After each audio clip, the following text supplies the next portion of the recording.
জনাব তারেক রহমান, যাকে অনেকে বিদ্রুপ করে আম তারেক বলেন, আমি আসবো এই ইস্যুটাতেও, এটা মূল ইস্যু না, অন্য ইস্যু নিয়ে কথা বলবো। যাই হোক, জনাব তারেক রহমান তিনি আম জনতার দল নামে একটা পার্টির সাধারণ সম্পাদক অনশন করছেন তার দল নির্বাচন কমিশনে নিবন্ধন পায়নি বলে। এই যে নিবন্ধন পেল না, তার দল সেটা যোগ্য হয়েছিল কিনা সেই প্রশ্নের আগেই আমরা আসলে এই প্রশ্ন করে ফেলবো এবং সম্ভবত আমরা নিশ্চিতভাবেই বলতে পারি তার দলকে নিবন্ধন না দেওয়ার মাধ্যমে নির্বাচন কমিশন তার নিরপেক্ষতাকে প্রশ্নবিদ্ধ করেছে। কেন সেটা সে জায়গায় আসতে চাই। তার আগে দুটো ইস্যু, একটা হচ্ছে জনাব তারেকের সাথে একটা বিড়াল দেখা যাচ্ছে, একটু দেখলো সোশ্যাল মিডিয়াতে প্রচুর কথা হচ্ছে, হওয়ারই কথা। জনাব তারেক জানিয়েছেন এই বিড়ালটা প্রথম দিন থেকে তাকে পাহারা দিচ্ছে। আমি প্রাণীদের সম্পর্কে খুব বেশি কিছু জানি না, কিন্তু আমার খুবই ঘনিষ্ঠ একজন বন্ধু যিনি বহু বছর প্রাণী নিয়ে কাজ করেন, তার কাছে আমি জেনেছি রাস্তায়ও কোনো মানুষ যদি ডিস্ট্রেসের মধ্যে থাকে, অসুস্থ থাকে, সেটা কুকুর বা বিড়াল তার কাছে গিয়ে থাকে, তাকে পাহারা দেওয়ার চেষ্টা করে। চমৎকার ব্যাপার। আর এদিকে আমরা জানতে পারছি ঢাকাসহ বিভিন্ন জায়গায় এই বিড়াল বা অন্যান্য প্রাণীর উপর মারাত্মক রকম নৃশংসতা চলছে। এগুলো নিয়ে কথা বলবো আলাদাভাবে। আর শুরু করেছিলাম যেটা নিয়ে আম তারেক বলে বিদ্রুপ করা হয় জনাব তারেক রহমানকে। মানে আমাদের দেশের মানুষজনের আসলে এই সেন্সটুকু নাই কোনটা প্রশংসা আর কোনটা কারো বদনাম করা। মানে জনাব তারেক অনলাইনে আমের ব্যবসা করেন, সেজন্য উনি আম তারেক হয়ে গেছেন। বোকা আসলে লোকটা, কারণ হলো যে জায়গায় তিনি ছিলেন গণ অভ্যুত্থানের পর, এই অভ্যুত্থানে তিনি অ্যাক্টিভলি পার্টিসিপেট করেছেন। শুধু এখন না, ইনফ্যাক্ট আমার যত মনে পড়ে তিনি কোটা সংস্কার আন্দোলন যখন 18 সালে হয়েছিল তখন থেকেই খুবই অ্যাক্টিভলি আছেন। সো অনেক ধান্দা করে বহু কোটি টাকা বানিয়ে ফেলা বানাতে পারতেন। একজন রাজনীতিবিদ যিনি সৎ থাকার জন্য ব্যবসা করেন, আমের ব্যবসা করেন, আম না যে কোনো ব্যবসা হতে পারে, বৈধ যে কোনো ব্যবসা করেন, সেটা প্রশংসার হবার কথা ছিল। অথচ আমি দেখি তার শত্রুরা, তার বিরুদ্ধের লোকজন তাকে আম তারেক বলে বিদ্রুপ করছে। আমরা তারেকের, জনাব তারেক যা করছেন তার অর্থনৈতিক স্বাবলম্বিতার জন্য, তার সংসার আছে, তার পরিবার আছে, তার খরচ আছে, দলের খরচ আছে, তার জন্য তিনি কষ্ট করে ব্যবসা করছেন। এটা একটা নজির থাকা দরকার। আমরা তাকে স্যালুট জানাই। আম তারেক যেগুলো যারা বিদ্রুপ করি, এই আম তারেক বলাটা আদতে তার মাথার একটা মুকুট আমি মনে করি। আমরা সেটা ভবিষ্যৎ রাজনীতির জন্য একটা অনুসরণীয় ব্যাপার বলে মনে করব। যাই হোক, যে কথায় আসছিলাম, মূল ইস্যু নির্বাচন কমিশন কি করছে, নিরপেক্ষতা হারালো কি না। আমরা এভাবে যদি একটু দেখতে চাই, সেটা হচ্ছে খুব স্পষ্টভাবে বলা যায় হারাচ্ছে। নির্বাচন কমিশন 3টা দলকে নমিনেশন দিয়েছে এই নির্বাচন কমিশন, একটা এনসিপি আর দুটো হচ্ছে বাংলাদেশ সমাজতান্ত্রিক দল মার্ক্সবাদী ও বাংলাদেশ আম জনগণ পার্টি। আম জনগণ পার্টির প্রতিষ্ঠাতা হচ্ছেন জনাব রফিকুল আমিন।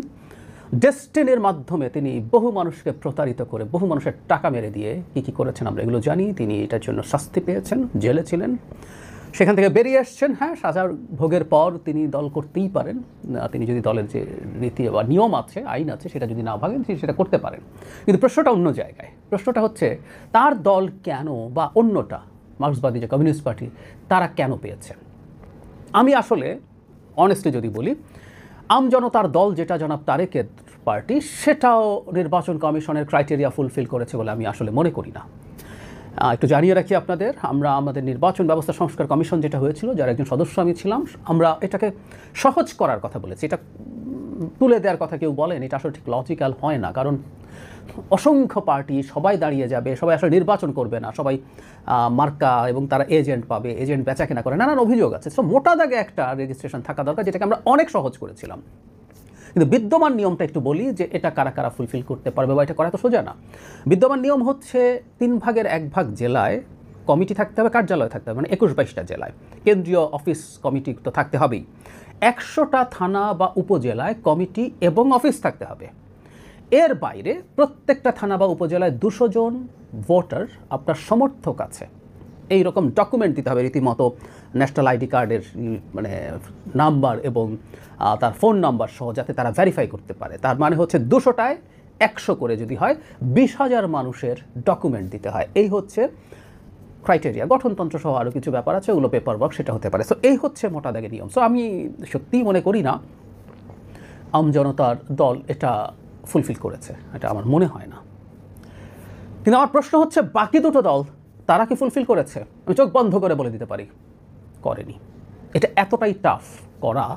এই ক্রাইটেরিয়া আপনারা শুনলেন যে দুটো দলকে দেওয়া হয়েছে, তারা করেছে না, তারা করেনি। এবং আমরা রিপোর্ট পেয়েছি এদের সব জায়গায় গিয়ে কী পাওয়া গেছে। তো তাহলে তারা পেলে আমজনতার দল কেন পাবে না, ইজ দ্যাট কোয়েশ্চেন। ইনফ্যাক্ট আমি এই পয়েন্টেই কথা বলতে চাই, এবং এই পয়েন্টে আমি মনে করি ইসি কী মানদণ্ডের ভিত্তিতে ওই দুইটা দলকে দিয়েছে ব্যাখ্যা করতে হবে, এবং তাদেরকে ক্লিয়ারলি জানাতে হবে যে ওই দুইটা দল তাদের ক্রাইটেরিয়া ফুলফিল করেছে, এবং সাংবাদিকদেরকে তথ্য দেওয়া হোক, সাংবাদিকরা গিয়ে ভেরিফাই করুক যে সেটা আসলে হয়েছে কিনা। 100টা উপজেলা থানায় অফিস আছে কিনা, 22টা জেলায় অফিস আছে কিনা, কমিটি আছে কিনা, 20,000 মানুষের সমর্থকের ডেটাবেস দিয়েছে কিনা, ভেরিফাই করতে দেওয়া হোক। আমি মনে করি না সেটা হয়েছে। সো নির্বাচন কমিশন কেন নির্বাচনের আগে এসে এই ধরনের একটা অবস্থান নিয়েছে আমি জানি না। এনসিপি এই ক্রাইটেরিয়া ফুলফিল করেছে বলে আমি বিশ্বাস করি। তো তাহলে এই যে সময় নির্বাচনকে সামনে রেখে নির্বাচন এগিয়ে আসার সময় এই কাজটা করা যে কোনো বিবেচনায় নেগেটিভ হয়েছে বলে আমি মনে করি। সবচেয়ে বড় ব্যাপার এখন পরিস্থিতি যে তারা যেহেতু দিয়ে দিয়েছেন, আমি মনে করি আমজনতার দলকেও নিবন্ধন দেওয়া উচিত, এবং জনাব তারেকের সাথে আমরা দেখেছিলাম ইসির একজন কর্মকর্তাকে কোনো রকম সামান্য কথা বলেছেন, কিন্তু এই জিনিসটা সমাধান করা দরকার। তিনি অসুস্থ হয়ে পড়ছেন, অত্যন্ত লড়াকু একজন মানুষ, এবং সাম্প্রতিক সময় তিনি আবার অনেকের বিরাগ ভাজনও হয়ে উঠেছেন, কারণ খুবই গুরুত্বপূর্ণ কিছু ইনফ্লুয়েন্সারের বিরুদ্ধে খুব ঠোঁটকাটা বক্তব্য তিনি দিচ্ছিলেন, চমৎকারভাবে বলছিলেন, খুবই লজিক্যালভাবে বলছিলেন, কিন্তু খুব ঠোঁটকাটাভাবে। ফলে তার শত্রু শুধুমাত্র সরকার মানে হাসিনার পক্ষের লোকজন না, গণঅভ্যুত্থানের শক্তির একটা অংশ তার উপরে খুবই বিরক্ত আছে। সব কিছু মিলেই তিনি চ্যালেঞ্জের মুখে পড়েছেন বলে আমি ধারণা করি।